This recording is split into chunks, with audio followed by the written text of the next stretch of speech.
அனைவருக்கும் வணக்கம். அனைத்து இந்திய அண்ணா திராவிட முன்னேற்றக் கழகத்தினுடைய முன்னாள் முதலமைச்சரும் இன்றைய எதிர்க்கட்சி தலைவருமாகிய அன்பு அண்ணன் எடப்பாடியார் அவர்கள் ஜானகி அம்மையாருடைய 100ஆண்டு விழாவில் கலந்து கொள்ள வேண்டும் என்பதற்கான அழைப்பிதழை முன்னாள் அமைச்சர்கள் சகோதரர் கடம்பூர் ராஜு மற்றும் உதயகுமார் மற்றும் விஜயபாஸ்கர் அவர்களும் வைகை செல்வன் அவர்களும் வீட்டுக்கு நேரடியாக வந்து அழைப்பிதழை கொடுத்தாங்க. அந்த அழைப்பிதழை வந்து நாங்கள் மனமாற ஏற்றுக்கொண்டிருக்கிறோம். அம்மையார் ஜானகி அம்மையாரை பற்றி நான் சொல்லணும் அப்படின்னா, அவங்க வந்து திரையுலகில் இருந்திருக்காங்க, புரட்சி தலைவருடைய அன்பு துணைவியாராக இருந்திருக்காங்க, முன்னாள் முதலமைச்சராக இருந்திருக்காங்க. அவர்களுடைய 100ஆண்டு விழாவுக்கான அழைப்பிதழை கொடுத்ததற்காக அனைத்து இந்திய அண்ணா திராவிட முன்னேற்ற கழகத்திற்கு எங்களுடைய வாழ்த்துக்களை நாங்கள் தெரிவிச்சுக்கிறோம். இந்த விழா மிக சிறப்பாக நடந்துக்க வேண்டும் என்பதை மனதார இந்த நேரத்தில் நான் வாழ்த்துக்களை தெரிவித்துக் கொள்கிறேன். ஜானகி அம்மையாருடைய நட்பு கேப்டனுக்கும் எனக்கும் என்ன அப்படிங்கிறத இப்போ உங்களுக்கு நான் சொல்ல போகிறேன்.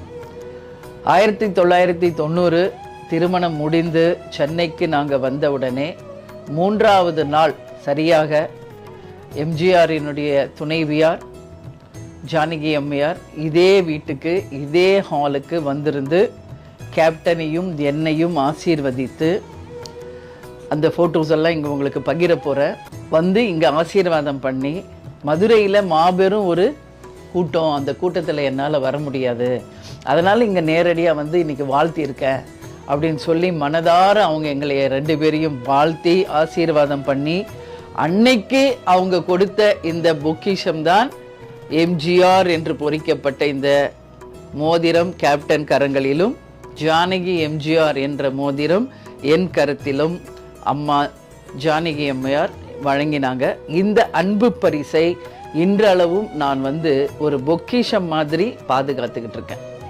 அதுக்கு அடுத்தது நம்ம பார்த்தோம்னா, அவங்களுக்கும் எங்களுக்குமான அந்த நட்பு மிகப்பெரிய அளவில் டெவலப் ஆயிடுச்சு. அடிக்கடி அம்மா வந்து இங்கே வருவாங்க, என்னைய வந்து ராமாவரம் தோட்டத்துக்கு வர சொல்லி அழைப்பாங்க. அதுக்கு பிறகு நீங்கள் பார்த்தீங்கன்னா தீபாவளி, கேப்டன் பிறந்த நாளுக்கு எம்ஜிஆர் ஸ்கூலில் போய் அங்கே இருக்கின்ற காது கேளாத பிள்ளைகளுக்கு அன்னதானம் வழங்குவது கேப்டன் அன்றையிலிருந்தே தொடங்கினது. 90லிருந்து இன்று வரைக்கும் அந்த கேப்டன் பிறந்தநாள் அன்னைக்கு அங்கு இருக்கின்ற அனைத்து மாணவர்களுக்கும் ஆசிரியர்களுக்கும், நம்ம ரசிகர் மன்றமாக இருந்த போதும் சரி, இப்போ தேசிய முற்போக்கு திராவிட கழகமாக மாறின பிறகும் இந்த பிறந்த நாள் வரைக்கும் அதை தொடர்ந்து நாம் வந்து அங்கே அன்னதானம் வழங்குவதை ஒரு வழக்கமாக கொண்டு இருக்கிறோம். அது மட்டும் இல்லாமல் எம்ஜிஆர் காது கேளாதோர் பள்ளிக்கு ஆண்டுதோறும் 50,000 ரூபாய் கேப்டன் வந்து வருடாந்தோறும் வந்து வழங்குவதை ஒரு வழக்கமாக வச்சுருந்தார். அது இன்றளவும் தொடர்கிறது. அதுக்கு பிறகு நீங்கள் பார்த்தீங்கன்னா விஜய பிரபாகரும் சண்முக பாண்டியனும் பிறந்த பிறகு ஜானகி அம்மாருக்கும் எனக்குமான நட்பு, கேப்டனுக்குமான நட்பு இன்னும் ஆழமாக அதிகரிச்சிருச்சு. ஏன்னா அவங்களுக்கு வந்து குழந்தைகள் மேலே மிகப்பெரிய பற்று. அடிக்கடி வந்து இங்கே குழந்தைகளை பார்க்க வந்துடுவாங்க. திடீர்னு அம்மா இன்னைக்கு வந்துக்கிட்டு இருக்காங்க, பசங்களை பார்த்துட்டு உங்களை பார்த்துட்டு போகணுன்னு சொல்கிறாங்க அப்படின்னு சொல்லி அடிக்கடி வருவாங்க. வந்து விஜய் பிரபாகர் மேலே அவங்களுக்கு ஒரு மிகப்பெரிய பற்று. எப்பொழுதுமே அவரை வந்து தூக்கி கொஞ்சிக்கிட்டே இருப்பாங்க. சின்ன வயசில் இருந்தே அந்த மாதிரி தான். நீங்கள் இதில் புகைப்படங்களில் அதை நீங்கள் பார்த்தீங்கன்னா தெரியும். தன்னோட மடியில் குழந்தைகளை வச்சு விளையாடிட்டு அவங்களுக்கு சாக்லேட்ஸ் எல்லாம் கொடுத்துட்டு கொஞ்ச நேரம் என்னோடையும் பேசிட்டு போகிறதுல அவங்களுக்கு ஒரு மிகப்பெரிய ஒரு சந்தோஷம். அதே மாதிரி திடீர்னு ஃபோன் பண்ணுவாங்க, உன்னை பார்க்கணும் மாதிரி இருக்கு, நீ வாமா ராமாவரம் தோட்டத்துக்குன்னுவாங்க, குழந்தைகளை கூப்பிட்டு வா அப்படின்வாங்க. நான் 2 குழந்தைங்களையும் கூப்பிட்டு போவேன். கேப்டன் ஷூட்டிங் போயிருப்பார். அந்த மாதிரி அம்மாவுக்கும் எங்களுக்குமான அந்த நட்பு மிகப்பெரிய ஒரு ஆழமான ஒரு நட்பாக இருந்தது. அமெரிக்காவுக்கு போனாங்கன்னா அங்கே போய் கூட எங்களை நினச்சி வாட்ச் வாங்கிட்டு வந்து கொடுத்துருக்காங்க. அதே மாதிரி குழந்தைங்களுக்கு சாக்லேட்ஸ் வாங்கிக்கிட்டு வந்து கொடுப்பாங்க. நான் கூட அம்மாட்ட சொன்னேன், அம்மா நீங்களே அமெரிக்கா போயிருக்கீங்க, அங்கே போய் கூட எங்களை எப்படிம்மா நீங்கள் ஞாபகப்படுத்தி யோசிக்கிறீங்கன்னு நான் கேட்டேன். இல்லை, அங்கே போய் அந்த வாட்ச் எல்லாம் பார்க்கும்போது இந்த வாட்ச் உனக்கு நல்லா இருக்கும் அப்படின்னு நான் யோசித்து உனக்காக வாங்கிட்டு வந்தேன், இன்னும் நான் வச்சுருக்கேன் அப்படின்னு அவங்க சொன்ன அந்த அன்பு தான் எனக்கு அதில் வெளிப்பட்டது. அதுக்கு பிறகு நம்ம பார்த்தோம்னா ஒவ்வொரு முறையும் கேப்டன் பிறந்த நாள் அன்றைக்கி எம்ஜிஆர் தோட்டத்துக்கு நாங்கள் போவோம். போயிட்டு அங்கே அம்மா கிட்ட வந்து ஆசீர்வாதம் வாங்குவோம். கேப்டன் வந்து எம்ஜிஆருடைய மிகப்பெரிய ஃபேன் அப்படின்றது உங்களுக்கு தெரியும். அதனால் கேப்டன் அங்கே போயிட்டு அவங்கக்கிட்ட பிளெஸ்ஸிங் வாங்கிட்டு வர்றதை ஒரு வழக்கமாக நாங்கள் வச்சுருந்தோம்.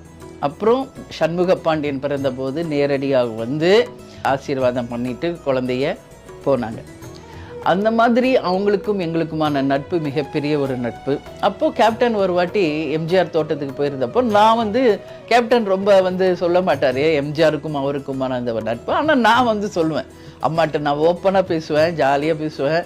அப்போ சொன்னேன் அம்மாட்ட, கேப்டன் வந்து தன் வாழ்நாளிலே எம்ஜிஆரை தான் அதிகமாக நேசித்த ஒரு நபர் இங்கே இருக்காருன்னா எம்ஜிஆர் தான். தன் குருவாகவே அவரை ஏற்றுக்கிட்டார் கேப்டன்.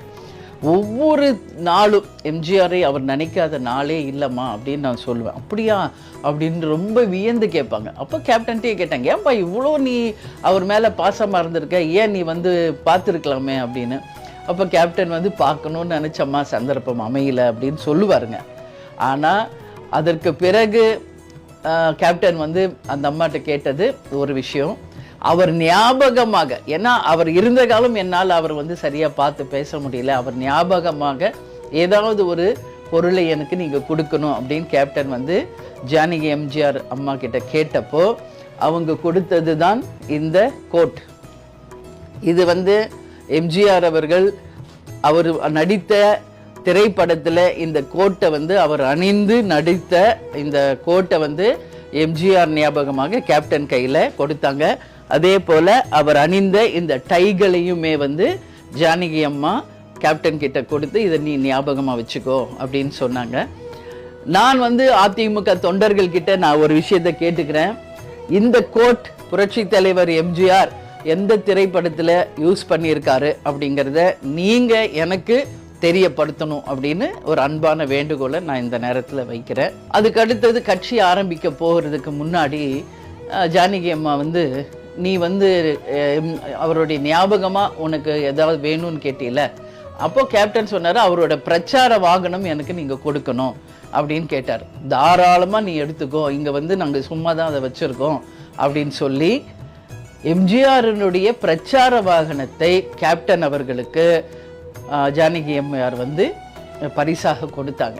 அது இன்றளவும் நமது தேசிய முற்போக்கு திராவிட கழகத்தின் தலைமை அலுவலகத்தில் அதையும் நாங்கள் ஒரு பொக்கிஷம் மாதிரி பாதுகாத்துக்கிட்டோம். 2005 கேப்டன் கட்சி ஆரம்பிக்கிறதுக்கு முன்னாடி ராமாவரம் தோட்டத்தில் ஜானகி அம்மையாரை சந்தித்து புரட்சி தலைவர் எம்ஜிஆருடைய ஞாபகமாக அவருடைய பிரச்சார வாகனத்தை எனக்கு தர வேண்டும் என்று கேப்டன் கேட்டார்.